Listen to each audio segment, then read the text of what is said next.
With close to 11 million Americans currently unemployed, a rate that's almost double pre-pandemic levels, it's no surprise that policymakers want to make sure that they're directing resources into reemployment and job training strategies that will actually get results. For those facing pandemic-related job losses in your states, understanding what works in getting people back into the labor force is really critical. With limited public resources, legislators and legislative staff always want to know that they're being wise stewards of taxpayer dollars and investing in the programs that will work and get results. The promising news is that researchers have been looking into this carefully and have identified strategies as well as programs that have been effective at reemploying individuals and providing a path to economic mobility in a tough economic climate. For example, researchers are learning that young adults who participated in a workforce training program called Year Up earned 30 to 40% more than their peers who didn't participate in that program. That's up to $8,000 more per year. Just let that sink in for a second. $8,000 more per year for a young adult. That's a lot of money. These gains are among the highest ever found in the field of workforce development, and they show some really promising results from some programs that are already working in states. The concerning news, however, is that more often than not, in workforce development, as well as in other policy areas, policymakers lack the information they need to know to really determine whether or not a policy or program is working. Whether that's increasing graduation rates, decreasing the unemployment rate, or lowering recidivism rates. Policymakers tell us all the time at NCSL that they really lack the meaningful information and data they need to make the budgeting and policy decisions that they are faced with each year. Fortunately, evidence-based or evidence-informed policymaking could come in here to help fill some of these gaps. So thank you all for joining us today. My name is Iris, and I work on our evidence-informed policy team here at NCSL. Today, we will look into the field of evidence-based policymaking, as well as how you can use evidence and data to guide the many policy decisions that will lie ahead. While we won't always agree on where the evidence is pointing us, the field of evidence-based policymaking offers an unbiased set of tools that can help us ask questions, dig deeper, understand which programs are working, understand which programs aren't working, and finally, understand where we really lack the information that we need to be able to make the call about whether or not a policy or program is having the results that we had hoped for. Today, we are going to explain what evidence-based policymaking is, as well as why it matters. And then we'll engage a panel from NCSL, the Pew Charitable Trust, and Arnold Ventures to learn more about how you can tap available resources to use evidence-based policymaking in your own decision-making. So before we get started today, I'll just point out a couple of housekeeping items briefly. To the right of the video player, you will note two tabs, one that says chat and one that says Q&A. If you want to ask any of our speakers a question, please use the Q&A tab. If you see a question you like, you can upvote that question using the up arrow. Be sure to write your full name and state in the nickname box when it prompts you to in the chat. You can expand the video player to full screen by clicking the arrows at the bottom of the player window. You can find speaker bios as well as resources related to this session directly under the video player today. The second half of our session will be a Q&A format, so we'll be getting to most of your questions at that point. We'll be monitoring the Q&A tab throughout our session today, so make sure that your questions do get into the Q&A and we will be sure to answer them. If we do run out of time today, we'll be sure to follow up with you with your questions after today's session. Today's session, along with all of the State Policy 101 sessions, are being recorded, and with your registration will be available for streaming until March 26th. And if at any time you do need technical assistance, Please use the Help button at the bottom right of this page. Now, before I turn it over to my colleague, Christine, we'd like to get you all thinking a little bit about how you might already be integrating evidence into your day-to-day work. Please take a moment to answer this poll. What information sources do you rely on most? And I'll give you all about 30 seconds to respond to this poll.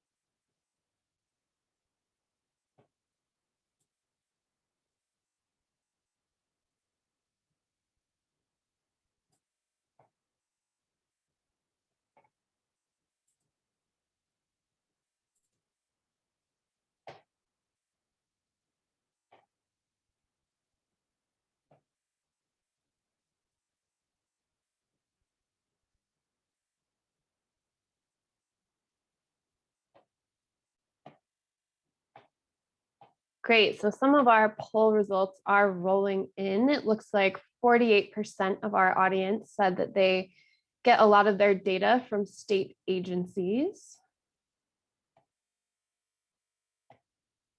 17% have said that they really rely on what other states are doing to learn from those experiences and best practices.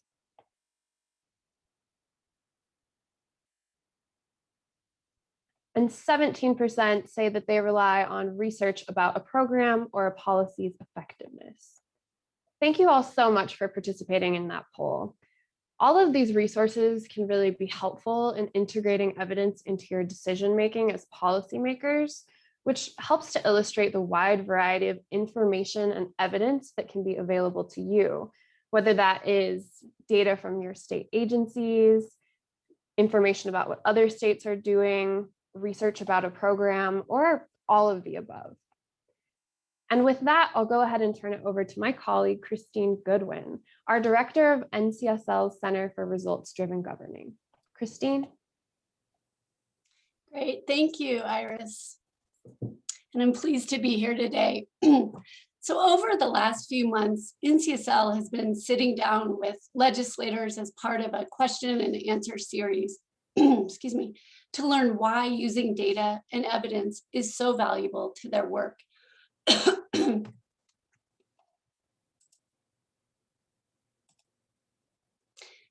In one of the recent conversations that we had with Representative Eric Hutchings from Utah, he said this about how using evidence and data has helped him in the space of criminal justice reform.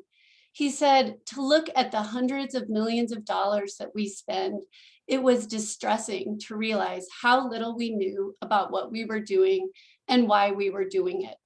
We had never really dug into the why.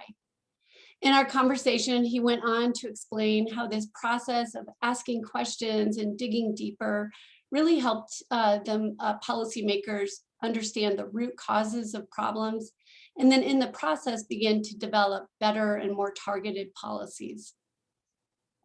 So I bring this up because while we're going to be talking about research and evidence today, it's important to keep this why front and center, that really using research and data is a means to an end. It can help you make decisions that help you achieve the results that matter for you and for your state. So I would invite you, as we're moving along today, to think about how and why this can help you in your work. So welcome and thanks for joining us today. I'm Christine Goodwin and I direct NCSL's Center for Results-Driven Governing.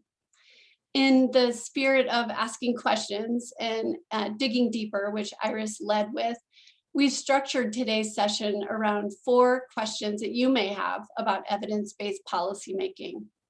What is it and why is it important? What does it look like in states? How can you find and use evidence? And then what can you learn from other states' experiences? I'll cover the first three through some slides that we go over, and then I'll join the panel to tackle the fourth question around key takeaways, and then some practical ideas for getting started. Before I start with what evidence is, I think sometimes it helps to talk about what it isn't, or what you won't be hearing today. First, evidence isn't the only driver of your decisions. It's not the only thing that you consider. This was clear from the poll that you all took just a minute ago. You really get your information from a variety of resources, from state agencies and from research as well. Secondly, there isn't a one-size-fits-all approach. We're really focusing on offering the tools and the resources that you can use to draw your own conclusions about what will work in your state. So what then do we mean by evidence and evidence-based policymaking? Before I share some of the themes and some of the takeaways that we've learned from our research in states, I'd like to hear from you about what it means to you. So if you could just take a moment to type in 1 or 2 or 3 words about what evidence or evidence-based policymaking means to you, that would be great. I'll give you a moment to do that.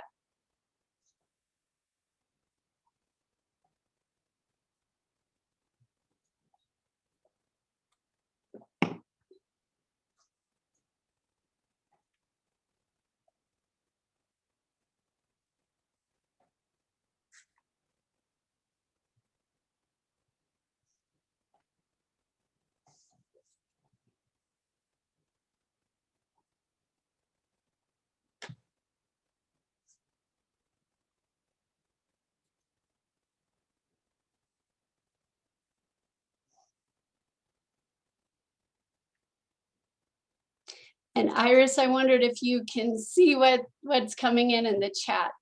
Yeah, thanks so much, Christine. Sure. So some of what we're hearing from the audience is that they consider evidence to really be a timely consideration of the facts.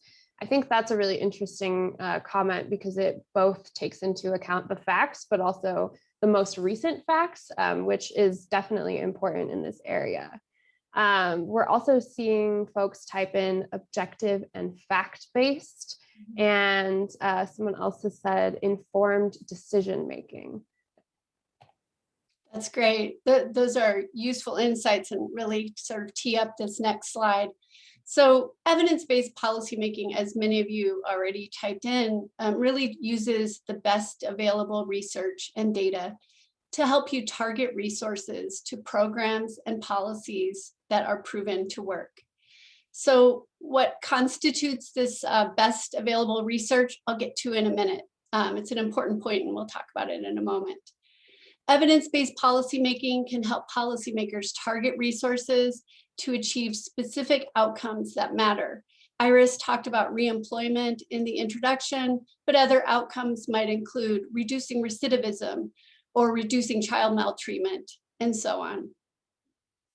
So the field of evidence-based policymaking, as this slide shows, relies on rigorous and reliable research methods.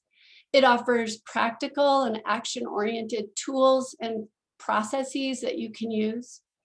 It's results-oriented, which means that it focuses on what works, and then maybe identifying where more information is needed. And then finally, it's an ongoing process. So what does best available evidence mean? It won't come as a surprise to anyone on this meeting today that information and evidence is not created equally. Some studies have a bias. You'll hear more about that in a moment from a legislator who talks about why it's important to find out who's funding a study and where it came from. Some sources may be anecdotal, while others may have gone through a more careful and rigorous research process. So weighing the merits of different types of research and evidence is complicated, but pyramids like the one you see here can help. They prioritize information on a scale based on the strength of the evidence. So we share this pyramid because it's a helpful tool, I think, that you can use to sort through the quality and the strength of different studies. I'm not going to go into this in great detail today, but I'll point out that as you move up the pyramid, from opinions and anecdotes to observational studies to randomized control trials or RCTs, the quality and the strength of the study increases. The more highly the evidence is ranked, the more likely it is to produce the intended effect. So the higher on the pyramid, the higher confidence that you can have that if you replicated a program, that you would be likely to achieve those same outcomes. It's also true, and I should note that the more rigorous methods, as you move up the pyramid, also require more of an investment. Conducting an RCT, for example, takes time and can be costly and may not always be feasible. So as you move up, the research findings also can tell you if a program or a policy has caused a specific result. That's an important point here, knowing that a program can cause a specific outcome of interest. That's probably why many of you are here. And this is also the strongest type of evidence. That kind of proof comes through randomized controlled trials, which randomly assign subjects, typically people, to either receive the program or another control group that does not, and then compares the outcomes for both groups. So do you remember the study that Iris talked about in the introduction with the Year Up program? With sizable effects that were replicated in multiple RCTs, this example hits really high on this pyramid. As we'll talk about in a minute, many states have defined evidence-based programs or practices as those that have the most rigorous forms of evidence, or those at the top of the pyramid. So let's look at an example of how this looks in some states. Some states have used an evidence pyramid or a similar framework as a basis for evidence-based budgeting. So in other words, prioritizing funds for programs that have high quality research and evidence and a demonstrated impact on outcomes. For example, using Tennessee's evidence-based budgeting framework, agencies demonstrate the evidence of proposed and existing programs during the budget process. As you can see on this slide on the right hand columns in blue and purple, Tennessee defines evidence-based programs as those with one or more rigorous evaluations. So this is an example of how that type of pyramid is put into practice. So I just pointed out an example of states that use evidence-based practices in the budgeting sphere, but states really use evidence-based practices at all stages of the policy process.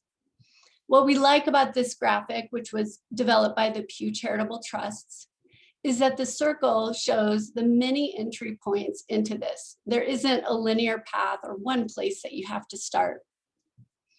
The circle shows the 5 steps or stages in the policymaking process where evidence-based practices can be used. And I won't go into all of them, but it includes things like assessing the evidence behind currently funded programs, integrating evidence into the budgeting process, which I already talked about.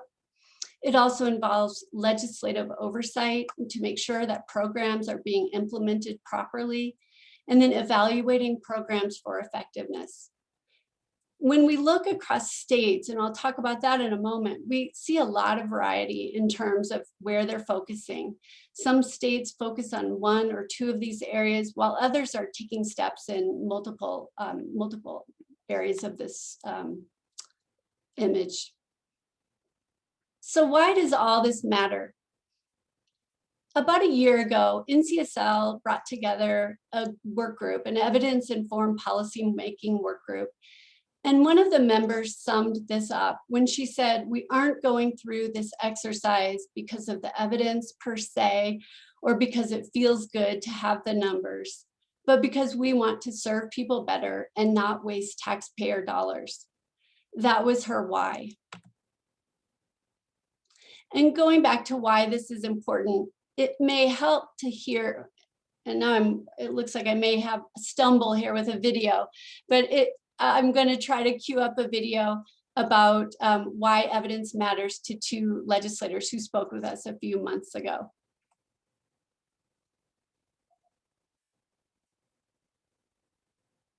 Why is this so important? Let me go back in time to when I became the appropriations chair about 10 years ago. And when you see all the state agency heads and the lobbyists and just all the people coming with their hands out, wanting funding, wanting money. They all have programs. If only we had more money to fund this program or that program. And so as a budget chair, you sit there and you say, which one has merit, which one doesn't, and how do we know where to put our money, and what makes sense for our state. A lot of times they have studies or things that they've done, but many times my cynical nature gets the best of me, Mick, and the lobbyists, the lobbying community or the promoters many times have funded that study. So it tells me, be careful of the study, and the results that it has many times are results oriented. So I say all that to say this, in peeling back the curtain and looking at the guts of state government, you have just a myriad of programs across all the agencies. And hopefully the results, first initiative started with Pew, and now what NCSL is doing to take it a step further will help us policymakers be able to evaluate the programs to make sure we're really getting the bang for the buck. Now, I am being told that our friend Senator Chris Hansen from the great state of Colorado, we did work out some technical difficulties and may be able to join us. There he is, Senator Hansen. Hello, everyone. Yes, 3 devices later, I finally got one that worked. So good to see everybody. Well, thank you very much for joining us. Again, we're talking about NCSL's new Center for Results-Driven Governing, and I just talked to Senator Orr talking about why evidence-informed policy making matters. Would you like to add a little bit to that as well? Yeah, happy to. I think Senator Orr nailed it. I mean, we in every state, we're under significant budget pressure right now. It's no more important than it could possibly be in this moment as we were all trying to recover from COVID. Each of the states facing billion-dollar shortfalls in their state budgets. And so we have to get the absolute most we can out of every single dollar. And using evidence-based processes to guide our appropriations, to guide our budget writing, is super important right now. I mean, it's important every single year, but no more so than now. And we're doing our best in Colorado to keep the most vital services funded and make sure that we're following the evidence to get the most out of every taxpayer dollar. So. Well, that was unfortunate. You couldn't see them, but hopefully you could hear them well. So that was Senator Arthur Orr from Alabama and Senator Chris Hansen from Colorado, speaking about why evidence matters and how it's helping them in their work. I think their remarks really helped to put this in the real world that a lot of you are operating in. As Senator Hansen said, in Colorado, they're taking steps to follow the evidence to make the most out of the taxpayer dollar. So I'll take a moment before we move on to pause and ask if this clip raised any questions or areas where you would like to learn more. Please chat in if you have any aha moments or observations or questions that you would like to have NCSL provide more information on. And I'll give you a moment to chat that in.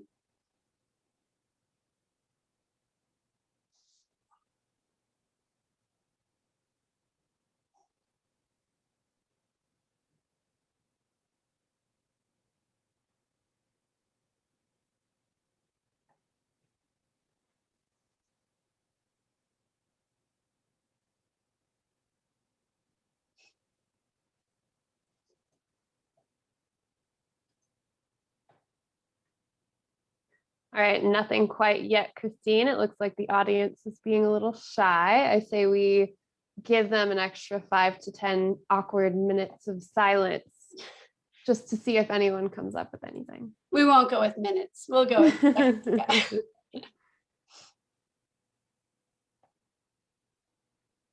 Let's see, it looks like Tori said that both senators nailed it and that the clips were great. Thanks for that feedback, Tori.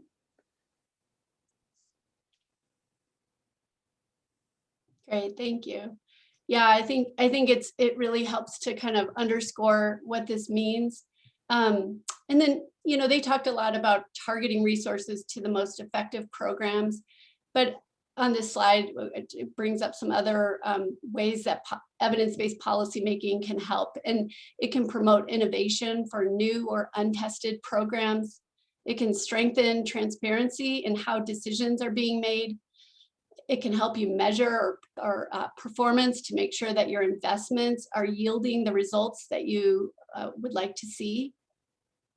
And then it can really begin to shift the culture of how decisions are made. So moving on to the second question, how are states using evidence? As we already covered, there isn't a one-size-fits-all approach, and there's a great variety in how states are using data and evidence. For the past year, NCSL has been meeting with and convening this bipartisan cross-branch working group of legislative and executive branch officials to identify what are those principles of evidence-based policymaking. With support from the Pew Charitable Trusts, we've been gathering this group because we want to learn more. We want to know what are those keys to advancing and enabling an evidence-informed approach in states. Through our research and engagement with this group, we've learned that there are 7 principles or keys to evidence-informed policymaking. They're all covered in a new issue brief that's on our website and also listed in your session resources. And I won't go over all of them now, but I'll just point out a few. The first one, agreeing on the terms you're using.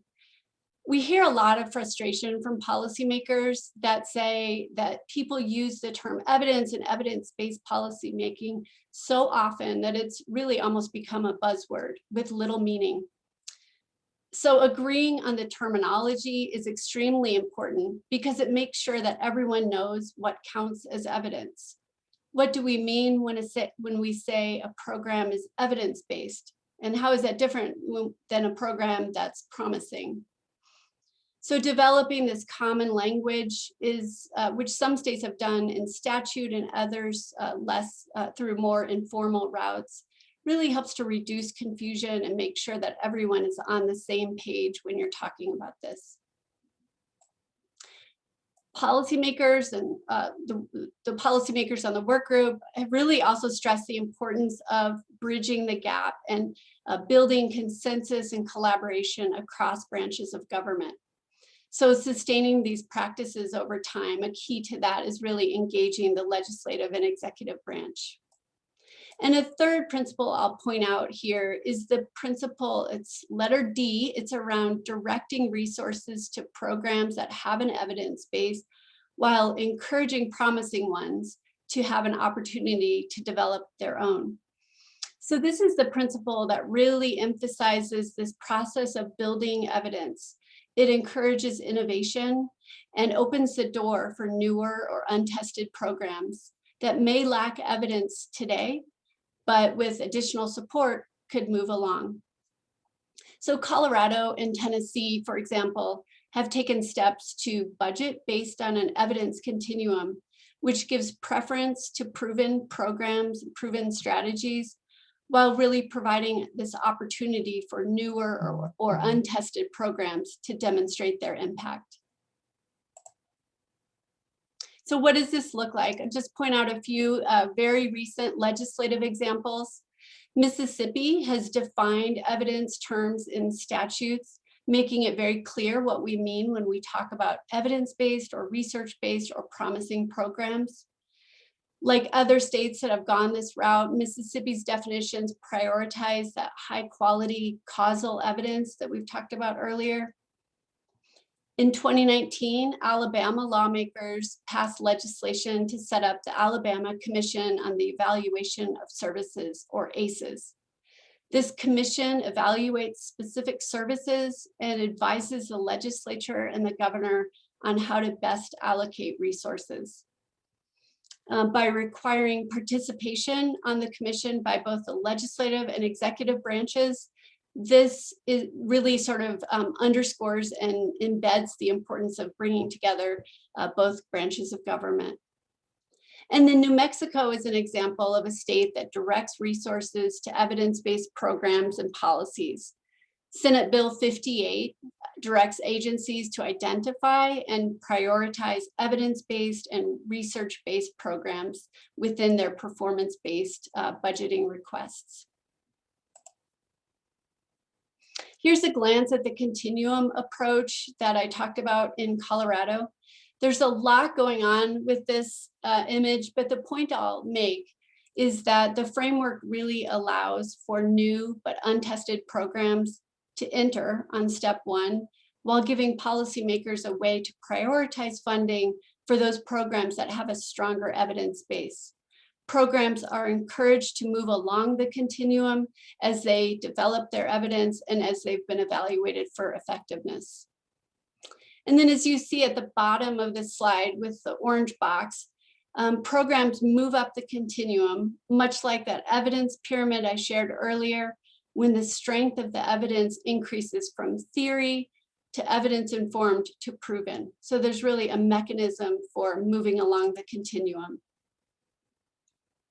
So moving on to the third question, how can you find and use evidence? We've shared some steps that states are taking. Now I'll just point out a few practical ways, a few practical steps that you can take to find and use evidence. So many legislators have told us that one of the simplest ways to use evidence is to begin asking questions. One budget chair told us that the #1 question they ask is, what does success look like with this program, and how will we know when we've been successful? Like Senator Orr mentioned earlier, Oregon Senator Elizabeth Steiner Hayward, who's a physician and also a member of NCSL's Evidence-Informed Policymaking Work Group, says that it helps to be skeptical and to ask questions. For example, she looks at data and research to see how it could have been skewed or biased. So Senator Orr and Senator Hansen both said that it doesn't hurt to approach studies with a skeptical eye. It's important to know who conducted the study, who paid for it, and how it might have been biased or skewed. I'm going to invite my colleague Iris to join us for just a moment to talk about a recent article that she wrote that identified 5 questions that you can ask to test claims of evidence. The article identified a number of questions that you can ask when someone says, I have a study that shows that this program is evidence-based. So these are some of the useful questions. So Iris, I wondered if you might be able to tell us in the article that you wrote, what's something important to know about asking questions? Yeah, so thank you so much for bringing me in here, Christine.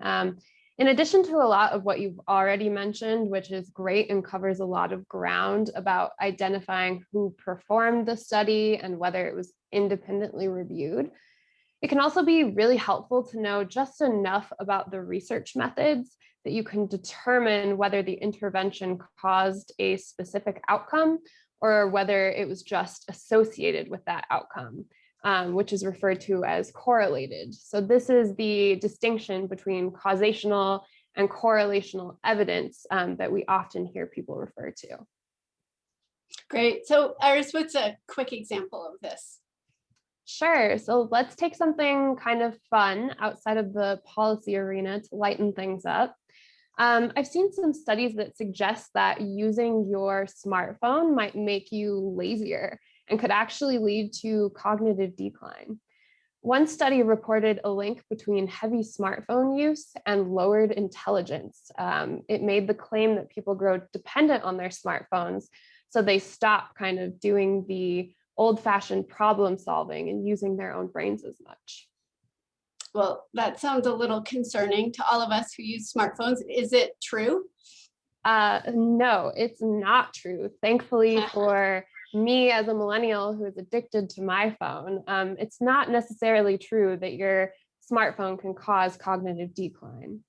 This was a really small correlational study that only looked at the behaviors of one group of phone users. In fact, if you dig a little bit deeper, the lead researcher for this study says that whether smartphones actually decrease intelligence is still an open question, And it's going to require future research for us to really determine whether or not that link can stand the test of time. So in other words, one does not necessarily cause the other here, but of course that wasn't what got picked up in the Wall Street Journal and in other media resources. Correlational evidence does tend to be a little bit more common in this space though, just because it's really hard and it takes a lot of rigorous research over time to really prove that one thing does cause another. So it is important to keep in mind that a lot of studies that you'll look at are correlational rather than causational in nature. Great, thank you, Iris. That's very interesting. So in addition to the point you're raising about causality, there's some other questions that can be asked, like how is evidence being defined? How strong is it? And then what's the goal of the policy? And then how will we know when we've succeeded? And then finally, and we'll cover this more, so I'm going to go over this pretty quickly now, but there are a number of evidence-based policymaking resources that can help you get started. NCSL's Center for Results-Driven Governing can answer research questions that you may have and provide customized research. We're also developing issue briefs and online publications, like a recent one that we just released a couple weeks ago on ways that you can use data and evidence to make targeted strategic budget decisions, which may be timely given the challenges that you're confronted with now. We can offer training and technical assistance, and we can connect you with others within NCSL in the various NCSL program areas, as well as with other states and other researchers. And then in addition to NCSL's resources, there are other organizations like those that you'll be meeting in a moment. And then I'll just say a quick point about there are many online tools that can help you as you want to weigh the effectiveness of specific programs. Research clearinghouses, which I've listed on this slide, can help you if you're in the process of choosing or reviewing specific programs.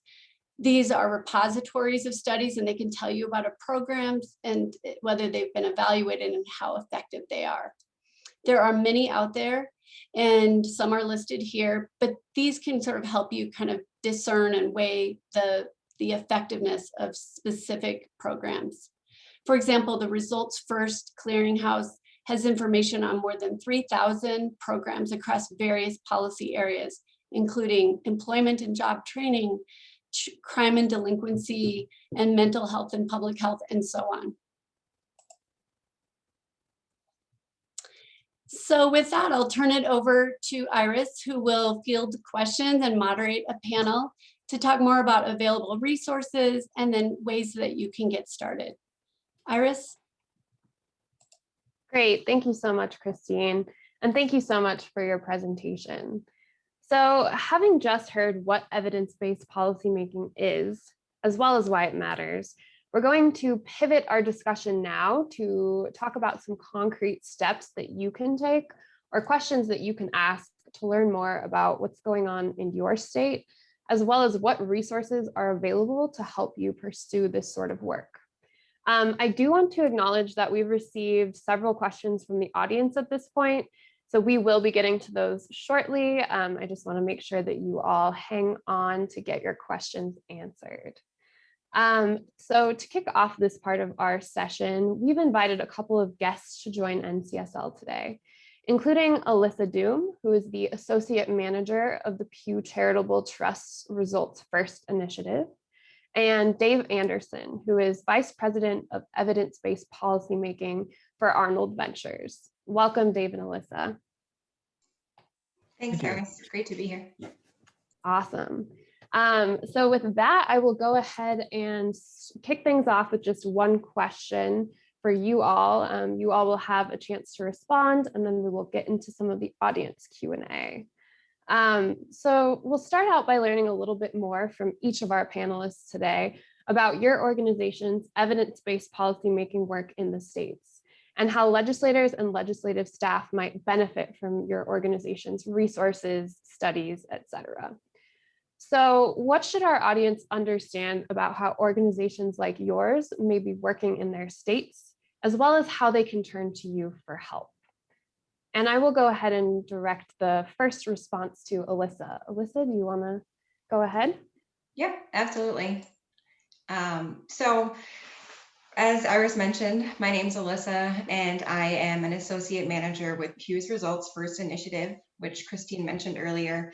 Results First works with a select group of states to implement an innovative evidence-based policymaking approach that really helps them to invest in programs and practices that are proven to work. So our model includes providing technical assistance to build inventories of social programs that give states sort of the full picture of their service offerings. And we also provide guidance for building out a benefit cost model through which states can better understand the return on investment for their programs. Over the years, we've worked with 27 states and 10 different counties to help them use these tools to make more informed budget and policy decisions, and really to ultimately get the best use of taxpayer dollars. We've also provided some policy support to help them cement the use of data to drive decision-making across the board through both legislation and administrative actions. And when we launched this project, we set out to build capacity across the states to really engage in this sort of new way of making programmatic decisions. And now that several of our states that we've worked in have demonstrated advanced use of our tools and this approach, we're really confident that their efforts will endure, and we're actually beginning to wind down some of our technical assistance.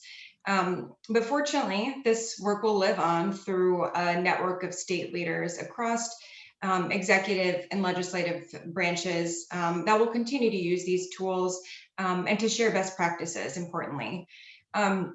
Lastly, I would just say that we will eventually be transitioning our tools and resources to other organizations who are going to make sure that they live on and are available to provide support for states. Great, thank you, Alyssa. I'll go ahead and take the next response over to Dave. Dave, what should our audience understand about your organization and how you can be working in the state? Sure. So at Arnold Ventures, our evidence-based policy team, all of our work is really guided by trying to achieve two main goals.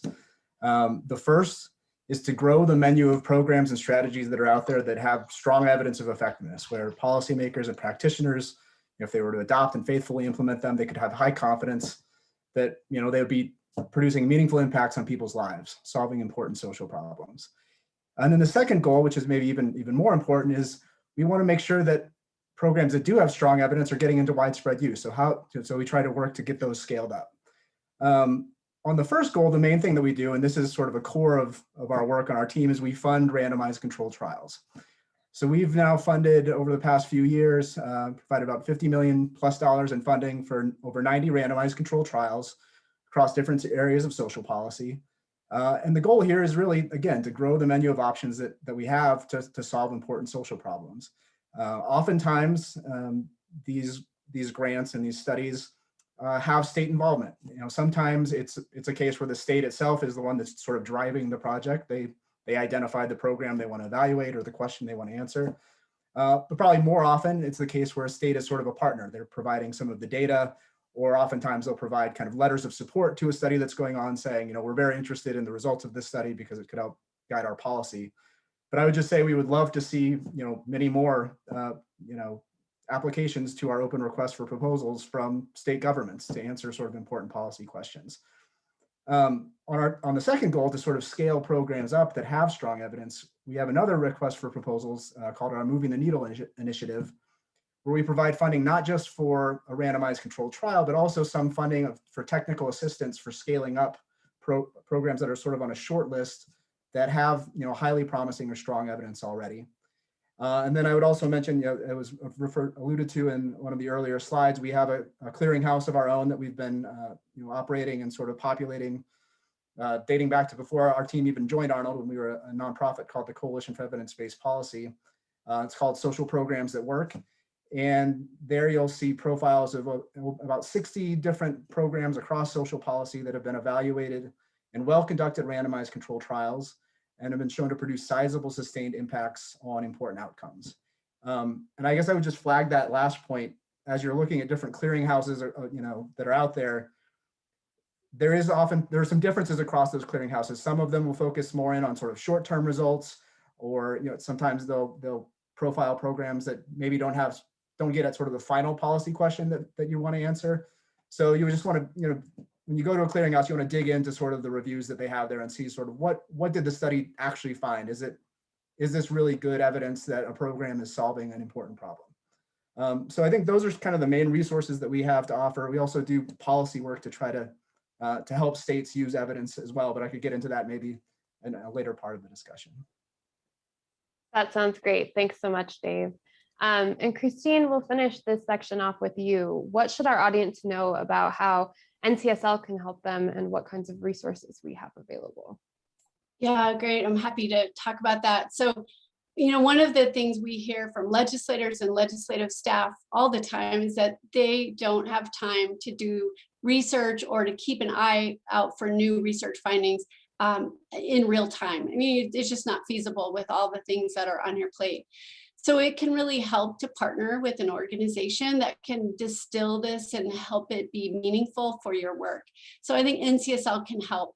And one of the things I just point out, Iris, is that the Center for Results-Driven Governing, which it was just launched about 4 months ago with support from Pew, really is here to meet states where they are. So we can provide a range of resources and tools and assistance, and that includes online resources. We have an online website that has a lot of our publications and resources. We have a new Q&A series that features legislative champions and evidence-based policymakers and evidence-based policymaking.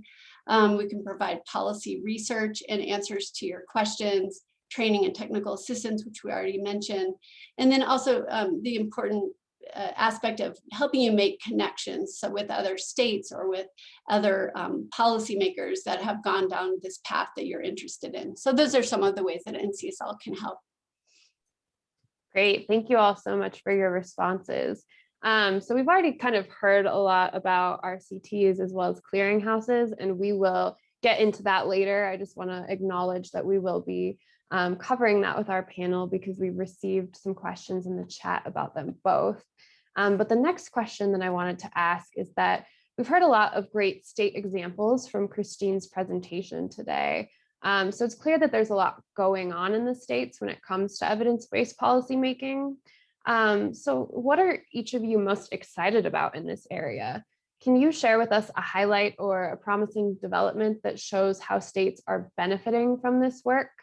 And I think I will reverse the order this time. So Christine, I'll throw it over to you first. Sure. Yeah, that's a great question. So I think, this is a complicated topic. It covers a lot. But what's exciting to me is that looking across states and talking to legislators and legislative staff that have done work in this area, that moving forward is really doable. And we've seen meaningful results that have occurred in states that really just take one step at a time. And a lot of times that can be very powerful. So there are many ways of moving forward, which we've talked about, and it's not all or nothing. So I talked about asking questions, that can be a very effective way to start to dig deeper and to get better information to help you make decisions. And so really starting small can be an effective and promising path forward with this. And I would just add one other thing I think that's exciting when you look across states is that a lot of these initiatives have bipartisan support. So it's something that really does bring people together because regardless, we may have disagreements on the solutions, but certainly people are bonded together by the vision of using taxpayer dollars wisely and getting the best from those investments. So that I just point out those. Great, thank you so much. So Dave, I'll pivot the question to you now. What makes you excited to work in this area, and what are some promising developments that you can point to?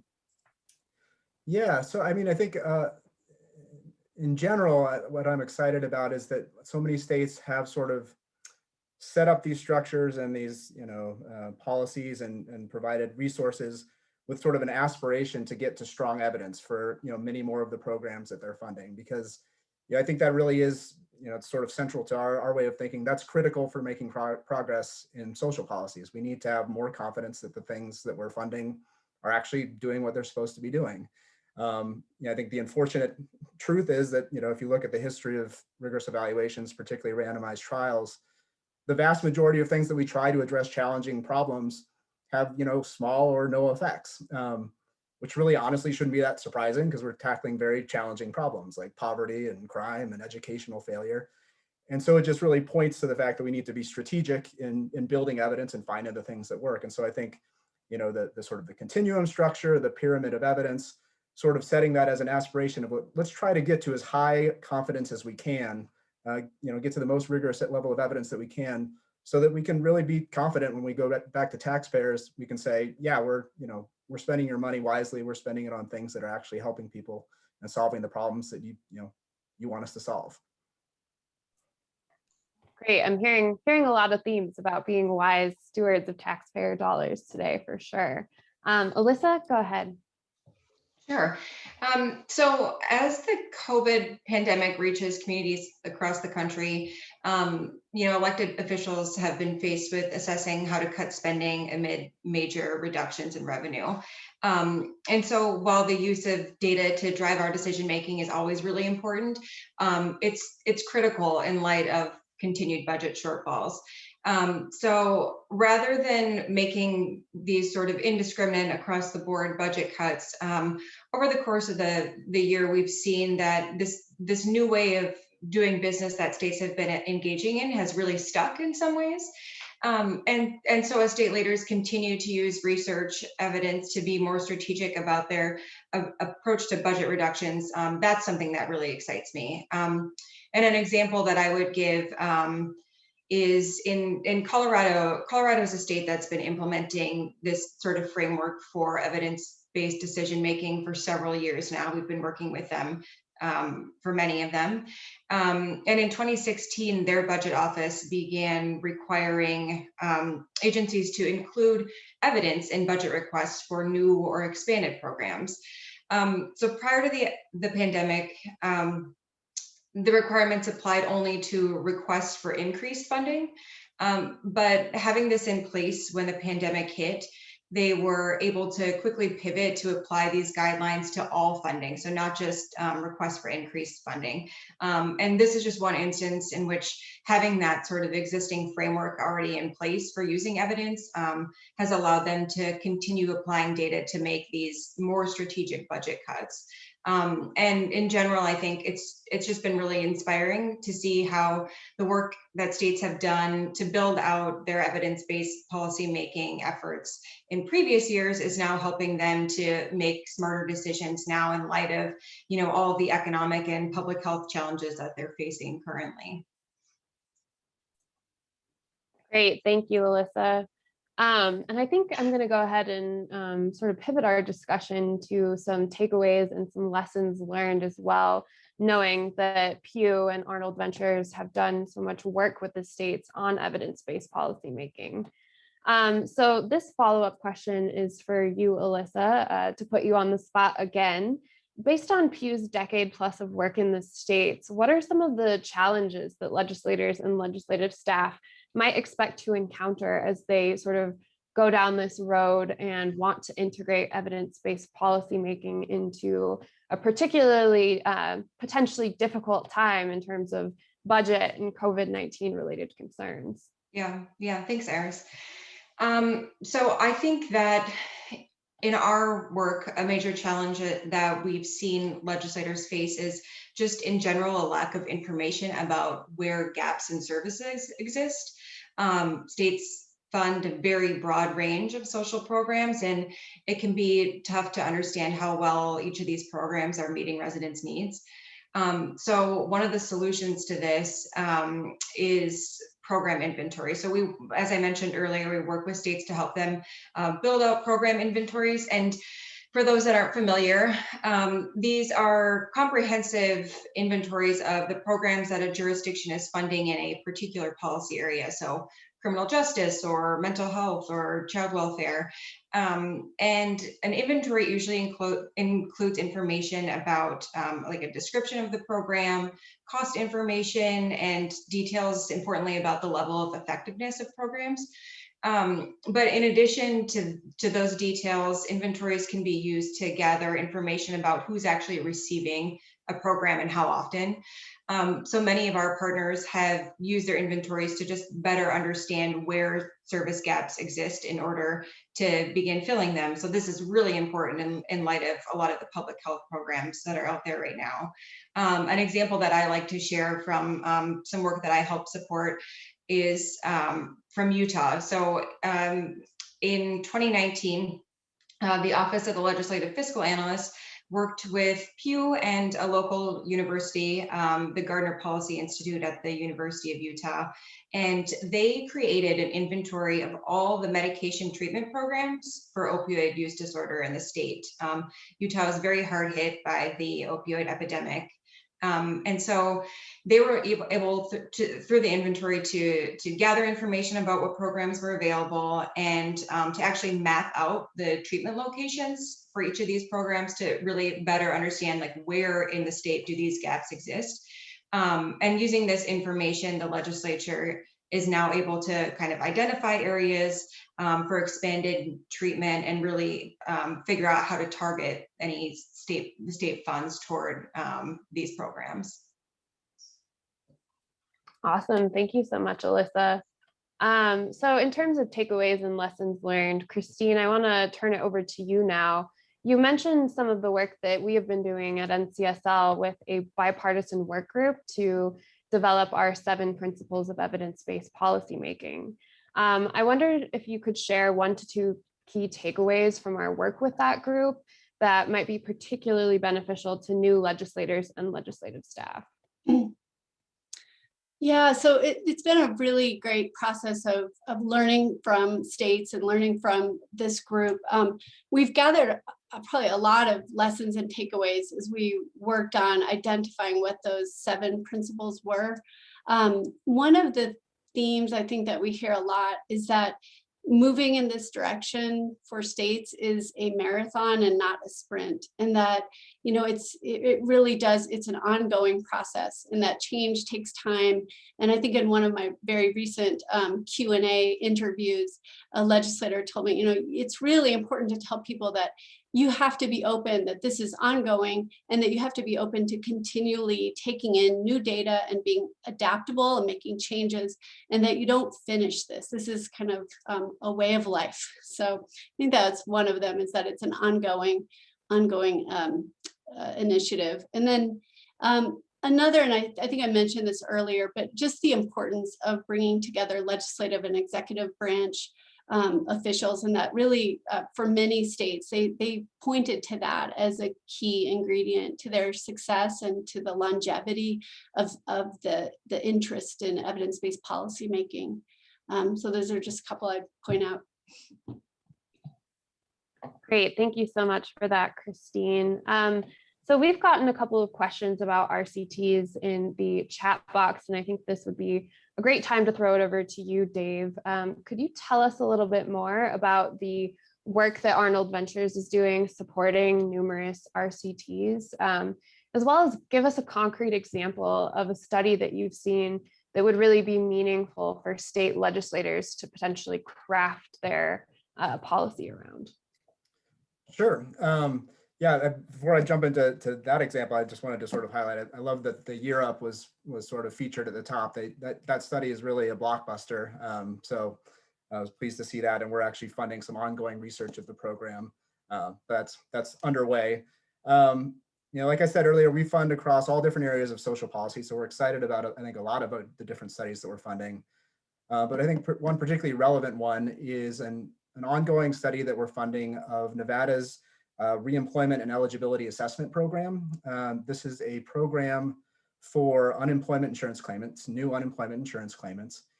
And what's sort of defining feature of it is that in a single interview done by one staff person at a one-stop center, these claimants receive an eligibility review to see if they're eligible for the benefits that they've been receiving. And then once that's been established, they immediately, from the same staff person, they start getting reemployment services like job search assistance, resume assistance, and sort of help developing an individualized plan to get back to work. So this program was actually evaluated a while back in a study right at the end of the Great Recession. And so a very tough labor market, and it was found to produce sizable impacts on earnings. Those folks who went through the program earned 18% more over the next few years compared to the control group who didn't receive the program. And importantly, because they went back to work quicker, the state saved money on unemployment insurance payments. And so those savings were actually more than enough to cover the cost of the program. So it was a net savings to the state. So what we did in the study that we're funding was we wanted to see if those findings could be replicated in a healthier labor market. And so the study launched in 2014 once the recovery was well underway. And we're happy to say that we've seen data through 2018. We'll get more data, I think, through the beginning of 2020. But thus far, we're seeing basically an exact replication of the findings in a very different labor market. The program group is earning a lot more over several years, and states are saving money through lower unemployment insurance payments. And I guess I would just highlight that this is a case where it's really important. The details matter in a program or in an intervention. A lot of states have programs like this. Actually, most states receive funding from a federal program that's called the Reemployment Services and Eligibility Assessment Program to fund these types of programs. But most of them don't have it structured like Nevada does. They don't have it all in sort of a one-stop setting with a single staff person. Typically, it's one person in one part of a state agency will do an eligibility assessment, then they'll refer people to services. But there have been other randomized trials showing that those types of programs really don't have any meaningful effects. And the theory is that there's just a lot of leakage. By referring people, just a lot of people don't end up getting the services for whatever reason. And so those programs don't tend to be as effective. Whereas Nevada, it goes straight from the assessment, straight into the services. Everybody gets those services, and it seems to be a more effective approach. So could be a very useful tool for states as we're coming out of the pandemic and we're trying to focus on getting people back to work. Great, thank you. So I'm going to go ahead and bring in a question that we have received from the audience now. Aaron left us a question asking, what are the best ways to determine how well a study has been done? How can we make the determination to really trust a study? And I think that kind of goes along with what we were talking about with RCTs. How can we make a determination to really trust a study? Who wants to tackle that one first? I could take a crack at that. So I think the first thing would be to look at just the overall, what kind of study is it? If it's a randomized controlled trial, you have a little bit less worry about bias because the way that randomized trials are structured, you randomly, it's sort of a set and forget, right? You randomly assign some people to get the program, some to a control group that doesn't, and then you just track outcomes over time. And however the data shakes out, the data shakes out. You find out whether the program group did better than the control group. Other types of studies, you have to sort of think about what aren't they controlling for, or what can't they control for in their analyses, right? So if you have a study that doesn't use random assignment, but it compares people who go through a program and complete it to people who didn't go do the program, and they're presenting a finding that like, oh, we're seeing huge impacts. The people who went through the program are earning way more than this comparison group. You got to ask yourself, well, all of those people that whole group were sufficiently motivated to go through an entire program, and they're being compared to people who may or may not have wanted to do the program in the first place. And so it's possible that program is very effective, but it's also possible that you just are sort of, have a very motivated group of people you're comparing to maybe a less motivated group of people. And that's what's explaining the differences.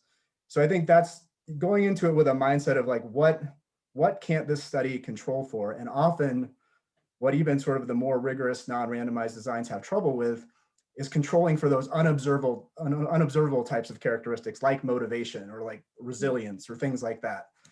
Because if you're relying on statistics to control for things, you can only control for things that you can see. You can't control for things that you can't see.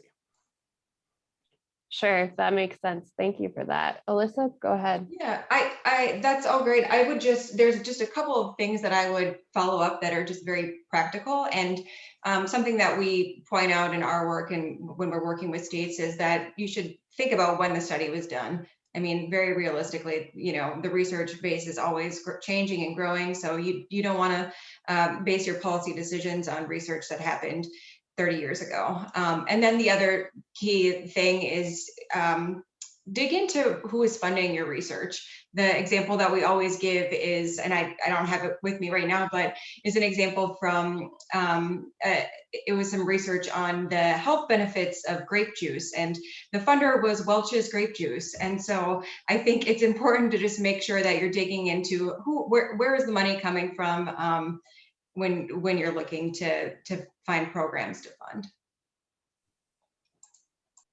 And Christine, do you have anything to add to what Alyssa and Dave have offered? I think what they've said, it's this process of asking questions and really, what am I missing here? So I wouldn't add a lot, just that also, if you're struggling to sort of weigh these things, let us know. And if we can't help, we can certainly connect you with someone who can help you kind of navigate and ask these questions and understand whether this is something that's reliable and whether it's something that maybe could inform your decisions.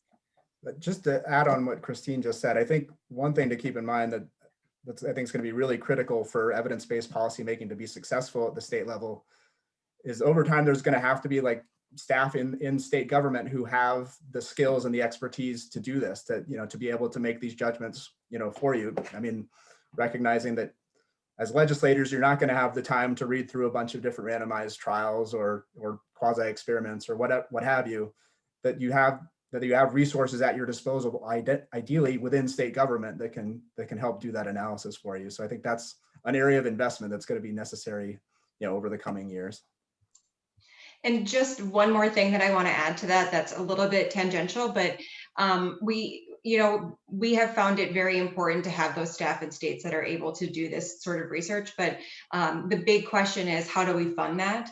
And so kind of a step that we've seen a couple of states, including the state of North Carolina, take is to leverage your local research institutions. So in North Carolina, they are building out a shop called the Office of Strategic Partnerships, and they're really doing a lot to build relationships with in-state institutions that can help them really tackle some of their major policy challenges. So.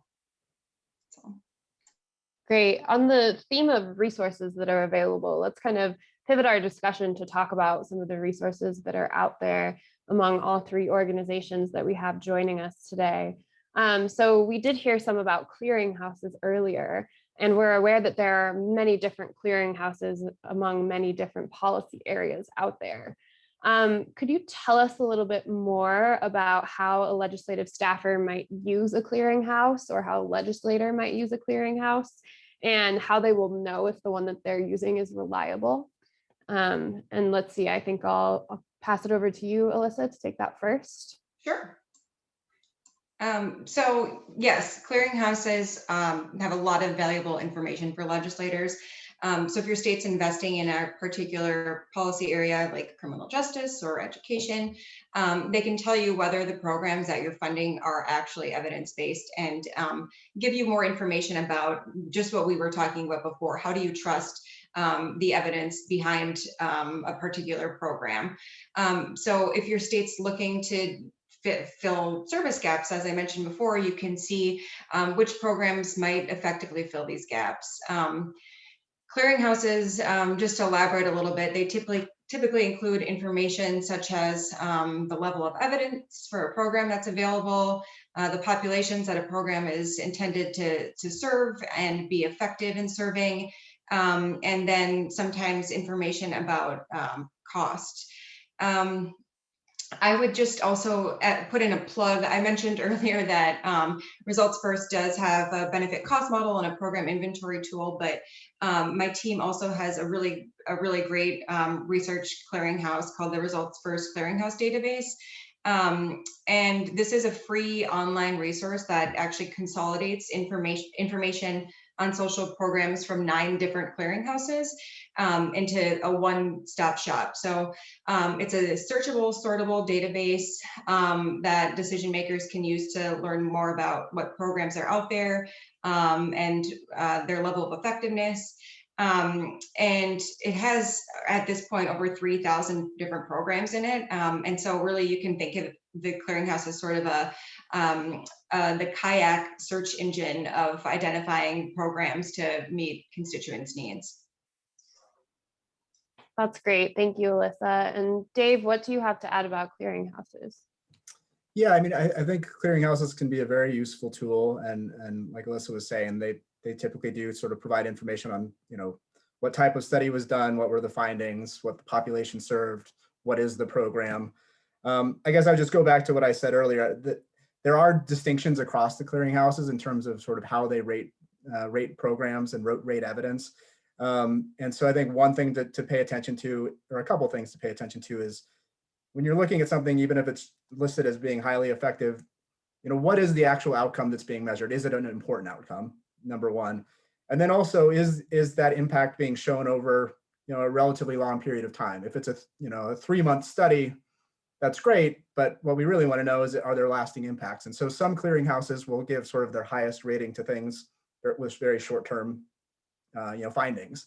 So I think those, you just want to be careful. It's not necessarily the case that if several clearinghouses rate something highly, that it's ready to go. So you want to dig a little bit into it and see, like, what exactly are they rating, and why have they given them the high rating that they did. Our emphasis, and also I think Blueprints, which I think was one of the clearinghouses that Christine highlighted on her slide, do place an emphasis on sizable sustained impacts on sort of policy important outcomes, which we basically define as like anything that your average intelligent newspaper reader would see as important. Graduation rates, earnings, teen pregnancy reductions, crime reductions, things like that. So just some things to keep in mind. Great, thank you so much. And Christine, I was wondering if I could turn it over to you to just briefly kind of talk about, beyond clearinghouses, what are some of the other evidence-based policy making resources that NCSL can offer to our audience? Sure. Yeah. So I talked about some of them earlier with the Center for Results-Driven Governing website, which kind of is our clearinghouse of information that we're developing, and we're going to be continually developing those resources. Then there are other resources within NCSL that you can connect to via me and Iris and the center. So across NCSL are program areas in health and human services, and every area within NCSL focuses on evidence-based policymaking. So I can also be a conduit to, if you have a specific question about the intersection between criminal justice and data-driven decision-making.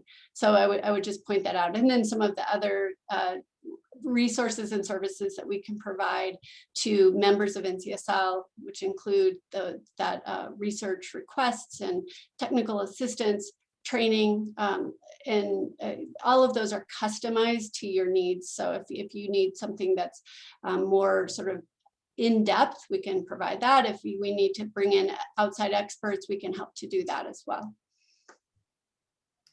Can I add one thing that I forgot? Go for it. I think one other thing to look for, especially when has a program been shown in multiple studies to be effective in different settings. So that's why the Europe example that was offered at the top is really so kind of stunning and impressive, is that across 8 different cities, this program was found to have those huge effects that Iris mentioned at the top. So if something can be replicated, that just takes it to a whole new level of evidence. So. Great, thank you so much for that, everyone. So we are approaching our final couple of minutes here. So I'm going to go ahead and just ask you all one final closing session to close us out today. So do you have 1 to 2 takeaways or ideas from your work in this arena for brand new legislators or legislative staff just getting started? How can they start to integrate evidence and data into their decision making? And I will throw it over to you, Dave, to answer that first. Okay. Yeah, I mean, I guess a good first step, honestly, is building off the last question. If you're working in a particular policy area or trying to address a particular outcome, going to the clearinghouses and seeing sort of what's already out there, what's already been done, see if there's things, that seem to be highly effective. And then you can look to see, are those programs operating in my state? If not, why not? Maybe there's a barrier, or maybe there's, programs that are similar in the state, which would be great candidates to do a rigorous evaluation, because you could, there's maybe a signal there that it could work because it's similar to something else that worked somewhere different. But I guess that would be my first step is, look to what the evidence is already, what's already out there, so you're not sort of reinventing the wheel over and over again, and you can sort of build on what's been learned already. Great. And Alyssa, what 1 to 2 key takeaways would you offer to new legislators and staff? Sure. So one of them, I think someone's going to share in the chat. Results First has what we call our evidence-based policymaking resource center, and has a whole range of information related to tools that folks can use in this space. And I guess the last thing that I would just say, kind of alluding to what Dave just said, is we've shared a lot of tools and resources and examples here. And as a new legislator, I imagine it can be very overwhelming to take all of this in if you're just getting started. But while it seems intimidating, I think it's really important to remember that you don't need to start from scratch. States across the country have been engaged in this work for years, and best practices are emerging and evolving. And so rather than reinvent the wheel, you can draw upon the resources from organizations like Results First, Arnold, the NCSL, and better yet, I think capitalizing on the experiences and work of your peers, both within your own state as well as states across the country, is very valuable.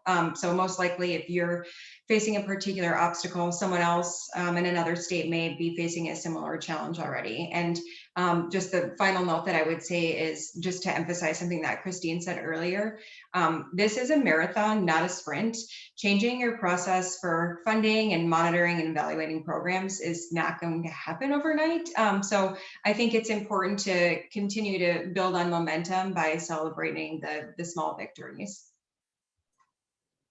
Great. Thank you so much. And Christine, I'll let you go ahead and close it out with your 1 to 2 key takeaways. Yeah, well, I'll just go with one, because the one was to ask for help, and there's no need to start from scratch. And so I think that was well covered already.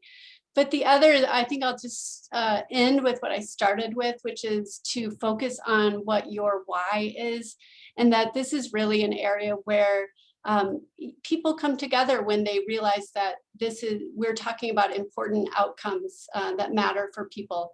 So really kind of focus on what drives you to use evidence and data.